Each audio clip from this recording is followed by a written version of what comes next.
Vous connaissez l'histoire de Jonathan Le Goéland, un héros de la littérature qui n'a qu'un seul rêve, voler vite et le plus haut possible. Un peu comme les résolutions et les ambitions de Grenoble pour 2014. Après avoir battu le champion de France à domicile la semaine dernière, le message est clair, pas question de faire un complexe d'infériorité face aux champions d'Europe. Celui qui dit je vais jouer le maintien ou je vais faire en sorte de me maintenir, je pense qu'il aura tout faux. Il faut plutôt viser vers le haut que viser le bas.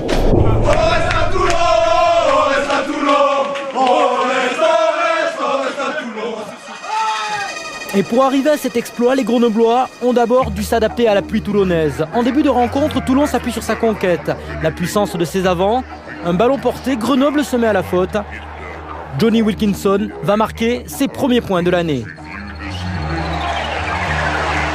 La rencontre est fermée, les joueurs ne s'épargnent pas, le combat est rude. Jonathan Best ne baisse pas les yeux devant Bakis Bota, tout un symbole. Toulon patine et tente par à coup d'accélérer son rugby. Smith qui ousborde encore, qui pilonne avec Stéphane Hermitage et qui a relâché le ballon avant d'aplatir. Après arbitrage vidéo, laissé et refusé. Le match devient alors un mano à mano entre buteurs.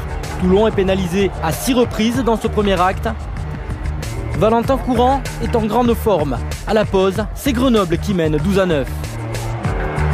Frédéric Michalak, non retenu dans le groupe, n'imagine pas le mauvais scénario qui se profile. On était venu avec des intentions au niveau de l'occupation, au niveau de l'intensité qu'on pouvait y mettre. Et je pense qu'on a répondu présent à ce niveau-là en première mi-temps. Et ce qui fait qu'on est au score. Et il faut tenir comme ça pendant 80 minutes. Si on tient ça, l'engagement et l'occupation pendant 80 minutes, on peut faire quelque chose. En début de deuxième période, Toulon retrouve ses ambitions et sa discipline, mais ne contourne pas la bonne défense iséroise. Comme souvent dans le VAR, il faut donc s'appuyer sur ce qui fonctionne, le pied de Johnny Wilkinson. 12-9, puis 15-12. Il reste 20 minutes dans cette rencontre. Toujours fermé, le spectacle n'est pas au rendez-vous. Les joueurs se réchauffent comme ils peuvent. Et on va passer aussi par une petite empoignade musclée. Jonathan Best et les Toulonnais en viennent aux mains.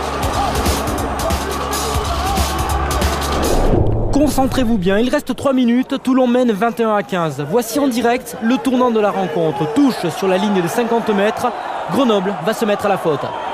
7 bleus rentre sur le côté dans le maul. Avantage en cours pour les Toulonnais.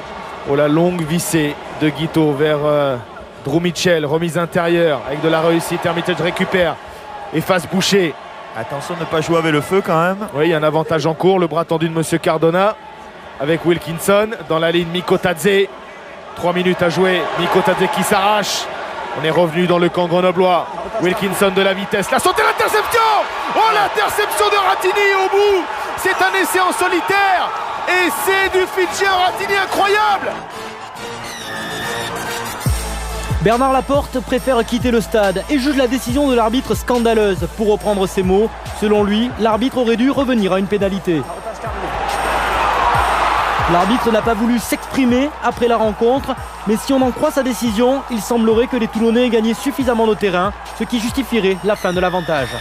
Chenille veut allonger la passe, Lélier anticipe bien. En plus, il avait tenté de le faire un peu plus tôt dans le match.